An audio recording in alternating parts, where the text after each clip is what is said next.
Bir də bəzi şəxslər, hətta gənc agronomlar deyir ki, yanmış üzvü gübrələrdən verilməsi torpağa məsləhət görünmür. Yəni bu nə dərəcədə doğrudur? Yanmış üzvü gübrə deyəndə, bizə belə deyək də, yanmış peyin. Hansı agronom onu deyirsə, həmin agronomun agronomluğunda və insanlığında problem var. Yəni agronomluğundan təşkil edir. Yəni mən bir şəkildə bu sözü deyirəm ona görə ki, mənim qidam niyə həmişə sintetik olaraq təmin olunmalıdır?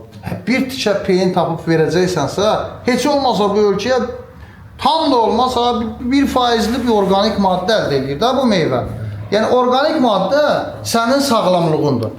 Bu fulfik asiti mən hardansa əldə eləməyəcəmsə, mən özümdən fulfik asiti hardan çıxardım?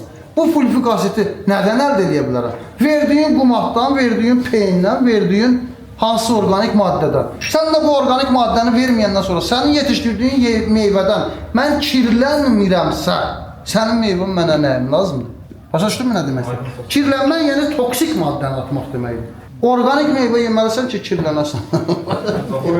Təşəkkür sualına görə,